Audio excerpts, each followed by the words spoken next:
আসসালামু আলাইকুম প্রিয় আপু ও ভাইয়া, আমার চ্যানেলটা প্লিজ সাবস্ক্রাইব করে পাশে থেকো। ধন্যবাদ।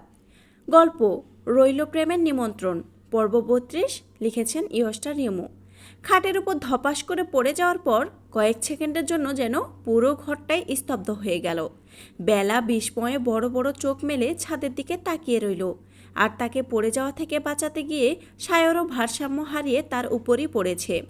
হঠাৎ ঘটে যাওয়া ঘটনায় দুজনেই কিছু মুহূর্ত হতভম্ব হয়ে গেল।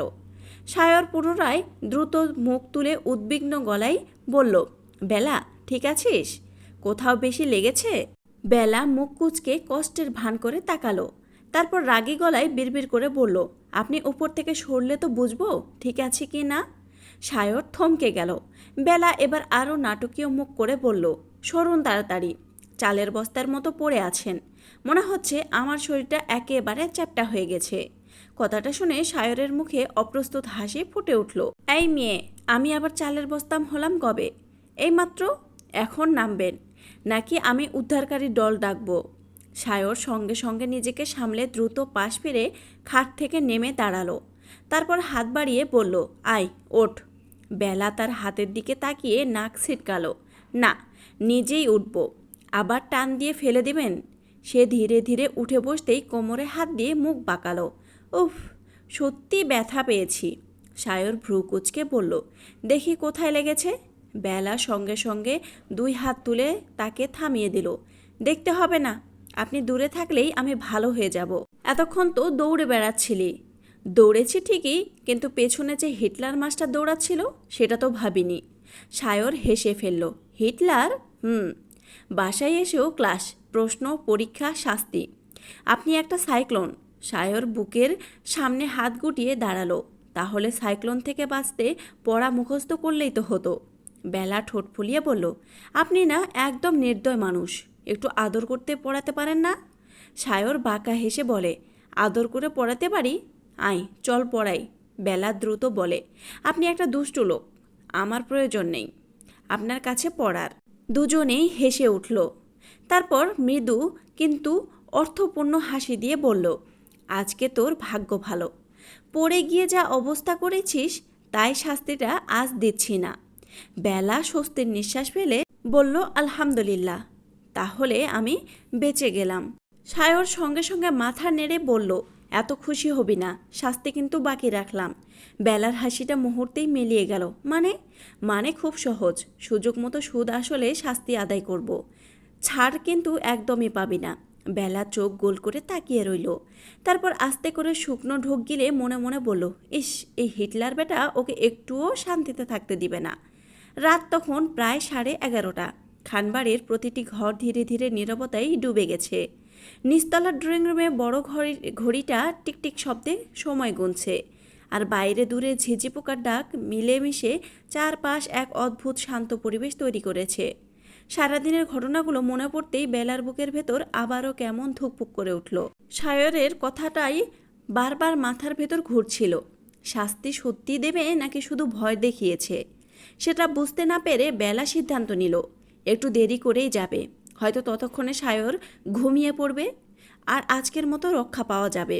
নিজের ঘরের দরজাটা আস্তে করে খুলে বেলা চারপাশে একবার তাকালো। ওড়নার আঁচলটা ভালো করে জড়িয়ে নিয়ে সে গেল সায়রের রুমের দিকে। ঠিক সেই সময় নিচতলার ড্রয়িং রুমে মমতাজ বেগম পানি পান করতে এসেছিলেন।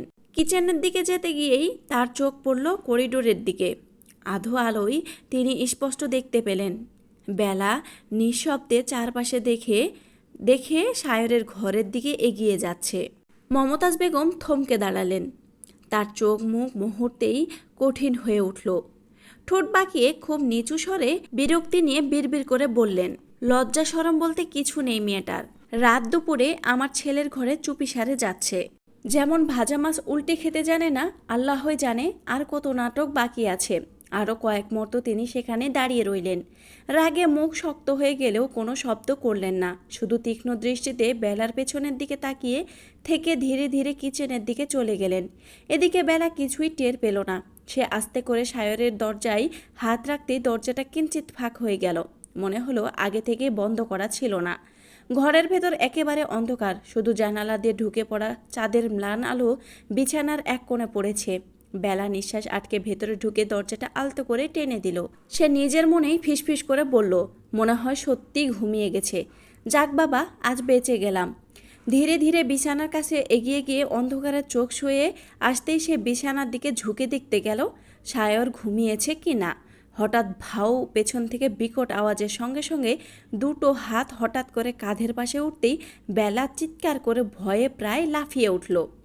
বুকের উপর হাত চেপে কয়েক কদম পিছিয়ে গিয়ে হাঁপাতে লাগলো সে। ভয়ে তার মুখ ফ্যাকাশে হয়ে গেছে।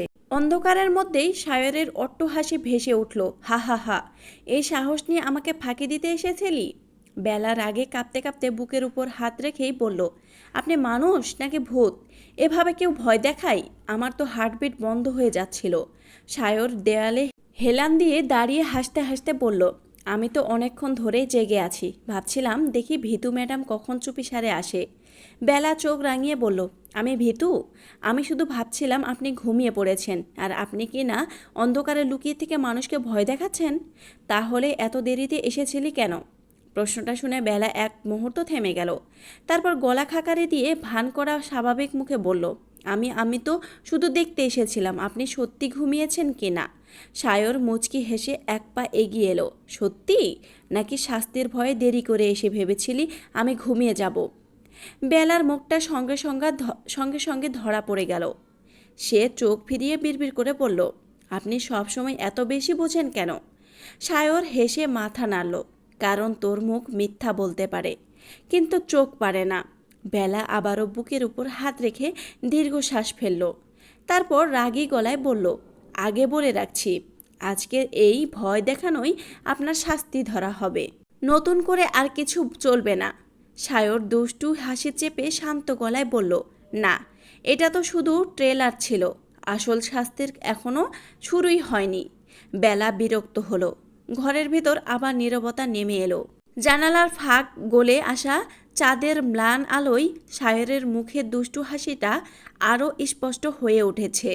আর বেলা এখনও বুকের উপর এক হাত চেপে বসে আছে। ভয়ের ধাক্কা কেটে গেলেও বিরক্তিটা যেন কিছুতেই কমছে না। সায়র ধীরে ধীরে বিছানার কিনারায় বসে দুই হাত ভাঁজ করে বলল, জানিস আমি কেন জেগে আছি? বেলা ভ্রু কুঁচকে তাকালো। কেন? সায়র ঠোঁটের কোণে রহস্যময় হাসি হেসে খুব ধীর স্বরে বলল, শুধু তোকে শাস্তি দেওয়ার জন্য জেগে আছি। কথাটা শুনতেই বেলার মুখের রং পাল্টে গেল। সন্ধ্যার সেই হুমকির কথা মুহূর্তেই মনে পড়ে গেল তার। সে অজান্তে একটু সরে বসল। তারপর তোতলাতে তোতলাতে বলল, আবার শাস্তি? আপনি তো মজা করছিলেন না? সায়র কোনো উত্তর দিল না, বরং ইচ্ছে করেই ধীরে ধীরে উঠে দাঁড়ালো। এক পা দুই পা করে বেলার দিকে এগিয়ে আসতে লাগলো। ঘরের অন্ধকারের ওই ছায়াটা যেন আরও বড় লাগছিল। বেলা দ্রুত পিছিয়ে যেতে খাটের হেডবোর্ডে ঠেকে গেল। পালানোর আর কোনো জায়গা নেই। ওড়নার কোণা শক্ত করে মুঠোয় চেপে ধরে ভীত গলায় বলল, এইভাবে সামনে আসছেন কেন? দূরে দাঁড়ান। সায়র গম্ভীর মুখেই দাঁড়িয়ে রইল। শাস্তি তো দিতেই হবে, কথা দিয়েছি। না, আজ না। কাল দেন, পরশু দেন, কিন্তু আজ না। কেন এত ভয় পাচ্ছিস? বেলা ঠোঁট ফুলিয়ে বলল, আপনাকে না, আপনার আইডিয়াগুলোকে ভয় পাই। কখন কি করেন আল্লাহই জানে। আর এক সেকেন্ডও গম্ভীর থাকতে পারল না সায়র। হঠাৎ করেই জোরে হেসে উঠল। হাসতে হাসতে বিছানায় বসে পড়ে বলল, তোর মুখটা দেখেছিস? সত্যি সত্যি ভেবে ফেলেছিস আমি তোকে শাস্তি দিতে যাচ্ছি? বেলা কয়েক মুহূর্ত হতভম্ব হয়ে তাকিয়ে রইল। তারপর বুঝতে পেরে রাগে ফুঁসে উঠে পাশের বালিশটা তুলে সোজা সায়রের মুখের দিকে ছুঁড়ে মারল। আপনি একটা জঘন্য মানুষ, সবসময় শুধু আমাকে ভয় দেখান। সায়র সহজেই বালিশটা ধরে ফেলল। এই যে, শাস্তির আগে আবার হামলাও শুরু করে দিলি? আরও একটা বালিশ আছে, দরকার হলে সেটাও মারব। তাহলে আমি আত্মসমর্পণ করি নাকি? বেলা নাক ছিটকিয়ে বলল, ওটাই ভালো হবে। সায়র হেসে বালিশটা নিজের কোলে রেখে বলল, কিন্তু একটা কথা বলতো, তুই এত রাতে চুপি চুপি এলে কেন? সত্যিটা বলবি? বেলা চোখ ঘুরিয়ে অন্যদিকে তাকালো। বলবো না। তাহলে আমি আন্দাজ করুন দেখি। তুই ভেবেছিলি আমি ঘুমিয়ে পড়ব, তারপর চুপচাপ এসে শুয়ে পড়বি, তাই না? বেলা সঙ্গে সঙ্গে চমকে তাকালো। আপনি কিভাবে বুঝলেন? সায়র বিজয়ীর ভঙ্গিতে বলল, কারণ তোর মাথায় সারাদিন কি চলে সেটা আমার খুব ভালো করে জানা আছে। মিথ্যা, আপনি আন্দাজে বলছেন। আন্দাজ যদি এত নিখুঁত হয় তাহলে ভাব আমার কত বুদ্ধি। বেলা মুখ বাঁকিয়ে বিড়বিড় করল, নিজের প্রশংসা করতে আপনার জুড়ি নেই। আর তুই আমাকে চালের বস্তা বলেছিলিস কেন? বেলা সঙ্গে সঙ্গে ঠোঁট চেপে বলল, তারপর খুব আস্তে বলল, ওটা ভুল করে বের হয়ে গিয়েছিল। ভুল? এত সুন্দর উপাধি ভুল করে আসে? আচ্ছা, সরি। খুশি? সায়র ভান করে অনেক ভাব নিয়ে বলল, না, এত সহজে মাপ করা হয় না। আবার শুরু? শাস্তির ফাইল এখনও খোলা আছে। বেলা বিরক্ত হয়ে আরেকটা বালিশ তুলে নিল। এক পা সামনে আসবেন, সত্যি করে বলছি এটা ছুঁড়ে মারব। বেলা 2 হাত উপরে তুলে নাটকীয় ভঙ্গিতে বলল, ঠিক আছে ঠিক আছে, আমি নিরস্ত্র, কিন্তু তুইও অস্ত্র নামা। বেলা হেসে ফেলল। আগের রাগের অভিনয়টা আর ধরে রাখতে পারল না। বালিশটা আবার পাশে রেখে বলল, আপনার সঙ্গে ঝগড়া করতে এলেই শেষ পর্যন্ত হাসি পায় কেন বুঝি না। সায়র নরম গলায় উত্তর দিল, কারণ তোর রাগ 5 মিনিটের বেশি টেকে না। কে বলেছে? অনেকক্ষণ টেকে। তাহলে এখন হাসছিস কেন? বেলা সঙ্গে সঙ্গে মুখ গম্ভীর করে ফেলল। আমি হাসিনি। আচ্ছা। বেলা বলল, চুপ করে ঘুমান, একদম কথা বলবেন না। সায়র চাদরটা ধরে মৃদু হেসে বলল, ঠিক আছে, আজ শাস্তি স্থগিত থাকলো। রাতের খুনসুটি, বালিশ যুদ্ধ আর হাসাহাসির পর ধীরে ধীরে ঘরটা আবার শান্ত হয়ে এলো। জানালার ফাঁক দিয়ে ঢুকে পড়া শীতল বাতাসে পর্দাগুলো আস্তে আস্তে দুলছে। টেবিলের উপর রাখা ছোট্ট ঘড়িটার কাঁটা 12টার অনেকটা পেরিয়ে গেছে। এতক্ষণে দুজনেরই চোখে ক্লান্তির ছাপ স্পষ্ট। সায়র বালিশটা ঠিক করে হেলান দিয়ে বসে মৃদু হেসে বলল, আচ্ছা, এবার যুদ্ধবিরতি, চল ঘুমাই। বেলা চাদরটা টেনে গায়ে দিতে দিতে বলল, আজ অনেক ঝামেলা হয়ে গেছে। সায়র মাথা নেড়ে শান্ত গলায় বলল, সকালে কিন্তু আমাদের দুজনেরই কলেজ আছে। তুই তো ক্লাস শুরু হওয়ার একটু আগে গেলেও চলে যাবি, কিন্তু আমি টিচার, আমাকে সবার আগে গিয়ে ক্লাসের প্রস্তুতি নিতে হবে। তাই আজ আর রাত জাগা ঠিক হবে না। বেলা মুচকি হেসে উত্তর দিল, ঠিক আছে, আপনি আগে ঘুমান। আমি আগে কেন? কারণ আপনি তো বড় মানুষ, টিচারদের আগে ঘুমানো উচিত, তাই সম্মান করে বলছি। সায়র হেসে ফেলল, বাহ, নতুন নিয়ম শুনলাম, আমি বানালাম, এখন মানুন। সায়র আর কিছু বলল না। ধীরে ধীরে লাইট বন্ধ করে শুধু জানালার পর্দা সরিয়ে দিল, যাতে চাঁদের হালকা আলো ঘরে পড়ে। তারপর বিছানার এক পাশে গিয়ে শুয়ে পড়ল। বেলা অন্য প্রান্তে গিয়ে চাদর মুড়ি দিয়ে শুয়ে পড়ল। দুজনের মাঝখানে একটা ছোট্ট ফাঁকা জায়গা, যেন অদৃশ্য সীমারেখা টানা আছে। কিছুক্ষণ শুধু নীরবতা। হঠাৎ সায়র ছাদের দিকে তাকিয়ে নরম গলায় ডাকল, বেলা, ঘুমিয়ে পড়েছিস? বেলা চোখ বন্ধ রেখে বলল, না। বলুন। একটা কথা অনেকক্ষণ ধরে ভাবছিলাম। কি কথা? সায়র কয়েক সেকেন্ড চুপ থেকে বলল, সামনের উইকে টানা কয়েকদিনের বন্ধ। ভাবছিলাম যদি কোথাও ঘুরতে যাই, শহর থেকে অনেক দূরে, সমুদ্রের ধারে কিংবা পাহাড়ে। কোনো ভিড় থাকবে না, শুধু একটু শান্ত পরিবেশে ঘুরে আবার ফিরে আসব। বেলা এবার চোখ খুলে সোজা ছাদের দিকে তাকালো। তারপর একদম দৃঢ় গলায় বলল, না, আমি যাব না। সায়র পাশ ফিরে ওর দিকে তাকালো। এত তাড়াতাড়ি না বলে দিলি? কারণটা অন্তত বল। বেলা ঠোঁট ফুলিয়ে বলল, কারণ আপনি হিটলার, আপনার সঙ্গে ভুলেও কোথাও যাওয়া যাবে না। কেন যাবে না? আজ সন্ধ্যায় ভুলে গেছেন? সারাক্ষণ শাস্তি শাস্তি আর শাস্তি। বাইরে নিয়ে গিয়ে বলবেন, এখানে কেউ বাঁচাতে আসবে না, এবার শাস্তি নে। আমি এত বোকা নই। সায়র হো হো করে হেসে উঠল। তোর কল্পনা শক্তি দেখে আমি সত্যি অবাক হই। আমি তো ঘুরতে যাওয়ার কথা বললাম, আর তুই পুরো সিনেমা বানিয়ে ফেললি। বেলা গম্ভীর মুখে বলল, আমি আগে থেকে সাবধান থাকি, পরে কান্নাকাটি করার চেয়ে আগে বলাই ভালো। সায়র দুষ্টু ভঙ্গিতে বলল, দুর্বোকা, তুই একটা 1 নম্বর গাধি। হ্যাঁ, গাধি ভালো আছি। ঠিক আছে, থাক, তোর যাওয়া লাগবে না। আমি অন্য কাউকে নিয়ে চলে যাব। পাহাড় দেখব, সমুদ্র দেখব, ভালো ভালো খাবার খাবো। বেলার সঙ্গে সঙ্গে বলল, যান, কে আটকাচ্ছে? একটুও খারাপ লাগবে না তোর? একদম না। সায়র নাটকীয় দীর্ঘশ্বাস ফেলে বলল, আহারে, এত নিষ্ঠুর একটা মেয়ে আমি জীবনে দেখিনি। স্বামী অন্য কাউকে নিয়ে ঘুরতে যাবে, তুই বসে বসে মুড়ি খা, ইডিয়েট। বেলা হেসে ফেললেও দ্রুত মুখ গম্ভীর করে নিল। মনে মনে ঘুরপাক খাচ্ছে, সায়র কি আবার রূপসা চূর্ণীকে নিয়ে যাবে নাকি? তবুও নিজের ইগো ধরে রাখতে বলল, নাটক বন্ধ করে ঘুমান, কাল আবার কলেজে গিয়ে শিক্ষার্থীদের বকা দিতে হবে না। আর তোকে? আমাকে কেন? কারণ তুই নিশ্চয়ই আবার হোমওয়ার্ক করিসনি। করেছি, দেখা যাবে। তারপর দুজনেই আর কথা বাড়ালো না। সায়র ডান দিকে মুখ ফিরিয়ে শুয়ে পড়ল। বেলা বাঁ দিকে মুখ ঘুরিয়ে জানালার দিকে তাকিয়ে রইল। বাইরে আকাশে গোল চারটা মেঘের আড়ালে লুকোচুরি খেলছে। বেলার মনে ঘুরছে সায়রের ঘুরতে যাওয়ার প্রস্তাব। মুখে যতই না যাব না বলুক, কোথাও যেন ক্ষীণ কৌতূহল জন্ম নিয়েছে। অন্যদিকে সায়রও চোখ বন্ধ করে মৃদু হেসে ভাবল, আজ না বলেছিস, কাল আবার অন্য কথা বলবি আমি জানি। নীরব রাত তাদের অগোচরেই আরও গভীর হয়ে উঠল। ধীরে ধীরে দুজনের চিন্তা এলোমেলো হয়ে ঘুমের কাছে হার মানল। আর একই ঘরে দুজন দুদিকে মুখ ফিরিয়ে নিশ্চিন্তে ঘুমিয়ে পড়ল। পরদিন সকালটা যেন অন্য দিনের তুলনায় একটু বেশি ব্যস্ত ছিল। ভোরের আলো পুরোপুরি ছড়িয়ে পড়ার আগেই খানবাড়ির চারপাশে দিনের ব্যস্ততা শুরু হয়ে গেছে। কলেজে যাওয়ার তাড়া থাকায় বেলা তাড়াতাড়ি তৈরি হয়ে নিল। বেলা ব্যাগটা কাঁধে তুলে নিচে নামতেই দেখল সায়র ইতিমধ্যে বাইকের পাশে দাঁড়িয়ে আছে, কালো শার্টের হাতা গুটিয়ে নেওয়া। এক হাতে বাইকের চাবি ঘোরাচ্ছে আর অন্য হাতে হেলমেটটা ধরে আছে। বেলাকে দেখেই সে ঘড়ির দিকে তাকিয়ে বলল, এত দেরি হলো? বেলা ভ্রু কুঁচকে বলল, দেরি কোথায়? আপনি তো এমনভাবে দাঁড়িয়ে আছেন যেন কলেজে একটু দেরিতে গেলে আজ পৃথিবী ধ্বংস হয়ে যাবে। আমার তো সময় মতো পৌঁছাতে হয়। আমি টিচার, মনে আছে? হ্যাঁ, মনে আছে। আপনি পৃথিবীর একমাত্র টিচার যার কাছে 5 মিনিট দেরি মানেই মহাপাপ। সায়র হেসে হেলমেটটা বেলার দিকে বাড়িয়ে দিল। এসব কথা পরে বলিস, আগে এটা পর।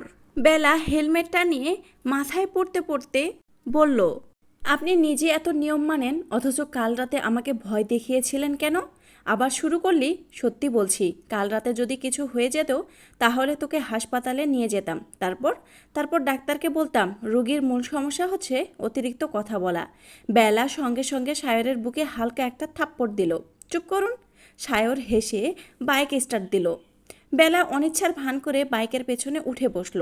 প্রথমে যথেষ্ট দূরত্ব রেখে বসে 2 হাতে ছিটের পাশের হাতল ধরল।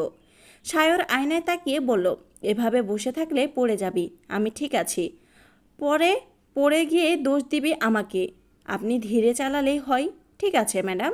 বাইকটা ধীরে ধীরে বাড়ির গেট পেরিয়ে রাস্তায় উঠল। সকালের শহর থেকে তখন ধীরে ধীরে জেগে উঠছে। রাস্তার দুপাশের দোকানপাট খোলার প্রস্তুতি চলছে। কোথাও চায়ের দোকান থেকে ধোঁয়া উঠছে, আবার কোথাও স্কুল কলেজের পোশাক পরা শিক্ষার্থীদের ব্যস্ত পায়ে চলাচল। কিছু দূর যাওয়ার পর সায়র ইচ্ছে করেই একটু গতি বাড়িয়ে দিল। বেলা সঙ্গে সঙ্গে বলল, আস্তে। সায়র হাসতে হাসতে বলল, এই তো একটু গতি বাড়ালাম। আমার কাছে এটা একটু না। তাহলে শক্ত করে ধরবো না। পড়ে গেলে? বেলা বাধ্য হয়ে সায়রের কোটের পেছনের অংশটা হালকা করে ধরে বলল, এবার ঠিক আছে। সায়র আয়নায় তাকিয়ে মুচকি হাসল, এখন ঠিক আছে। কিছুক্ষণ পর রাস্তার একটা গর্ত এড়াতে বাইকটা হঠাৎ একটু দুলে উঠতেই বেলা চমকে সায়রের কাঁধ আঁকড়ে ধরল। সায়র সঙ্গে সঙ্গে বলল, কি হলো? বেলা নিজের অপ্রস্তুত ভাব লুকিয়ে বলল, কিছু হয়নি। কিছু হয়নি? এইমাত্র তো আমাকে এমনভাবে ধরলি যে। চুপ করুন। গর্তটা হঠাৎ সামনে এসেছে। আপনি বেশি কথা বললে এখনই ছেড়ে দেব। আচ্ছা চুপ। কয়েক সেকেন্ড চুপ থাকার পর সায়র আবার বলল, তবে একটা কথা। বেলা বিরক্ত হয়ে বলল, আবার কি? কাল কিন্তু বলেছিলি আমার সঙ্গে কোথাও ঘুরতে যাবি না। এখনও যাব না। এত নিশ্চিত? 100 ভাগ। ঠিক আছে, মনে রাখলাম। বেলা বুঝতে পারল না সায়রের কণ্ঠে কেন যেন অদ্ভুত একটা হাসি লুকিয়ে আছে। অবশেষে কিছুক্ষণ পর তারা কলেজের গেটের সামনে এসে পৌঁছালো। সায়র বাইকটা নির্দিষ্ট জায়গায় রেখে নামলো। বেলাও নেমে ব্যাগটা ঠিক করে নিল। দুজন পাশাপাশি কলেজ ভবনের দিকে হাঁটতে শুরু করলো। কলেজের করিডোরে ঢুকতেই পরিচিত কোলাহল কানে এলো। শিক্ষার্থীরা কেউ ক্লাসে যাচ্ছে, কেউ বন্ধুদের সঙ্গে দাঁড়িয়ে গল্প করছে। সায়র বেলার দিকে তাকিয়ে বলল, তুই ক্লাসে যা, আমি অফিস রুমে যাচ্ছি। বেলা মাথা নেড়ে বলল, আচ্ছা। কিন্তু সিঁড়ির কাছে পৌঁছাতেই সামনে এমন একজন এসে দাঁড়ালো যাকে দেখেই বেলার মুখের হাসি মুহূর্তেই মিলিয়ে গেল। তানিয়াও বেলাকে দেখেই থেমে গেল। দুজনের চোখাচোখি হতেই চারপাশের পরিবেশ যেন কয়েক মুহূর্তের জন্য ভারী হয়ে উঠল। তাদের সম্পর্ক এমনিতেই সাপে নেউলে। একজন আরেকজনকে দেখলেই পুরনো ঝামেলাগুলো মনে পড়ে যায়। বেলা কোনো কথা না বলে পাশ কাটিয়ে চলে যেতে চাইল, কিন্তু তানিয়া ইচ্ছে করেই এক পা এগিয়ে এসে তার পথ আটকে দিল। কি হলো? আমাকে দেখে এত তাড়াহুড়ো করে পালাচ্ছিস কেন?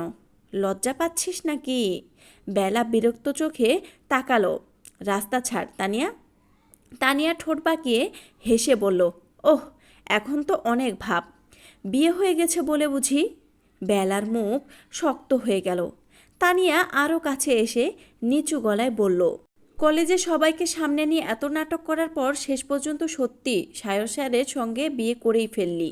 বাহ বেলা, গল্পটা তো বেশ জমেছে। বেলা চোয়াল শক্ত করে বলল, তানিয়া, পুরনো কথা টেনে আমাকে বিরক্ত করিস না। তানিয়া হেসে উঠল। পুরনো কথা? আরে আমি তো শুধু জানতে চাইছি, কলেজে যে স্যারকে নিয়ে এত কাণ্ড করলি, শেষ পর্যন্ত সেই স্যারকেই বিয়ে করে এখন প্রতিদিন বাইকে করে কলেজে আসিস। ব্যাপারটা কেমন লাগে? বেলা আর কিছু বলল না, শুধু তীক্ষ্ণ চোখে তাকিয়ে রইল। তানিয়া থামল না, বরং সুযোগ পেয়ে একের পর এক খোঁচা দিতে লাগলো। কি হলো? এখন আর মুখে কথা নেই? সেদিন তো বেশ সাহস ছিল, সবাইকে সামনে রেখে তর্ক ঝগড়া, এখন কথা নাই? বেলার হাতের মুঠো শক্ত হয়ে গেল।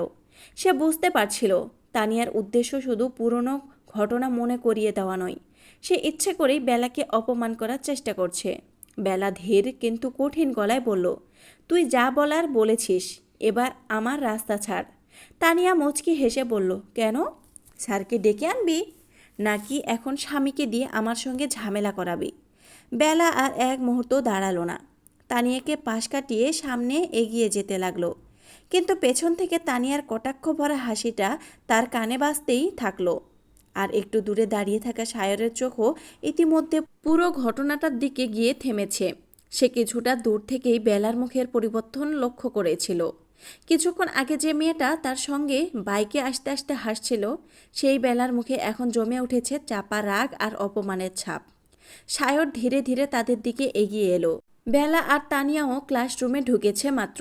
ঠিক তখনই সায়র ক্লাসে ঢুকলো।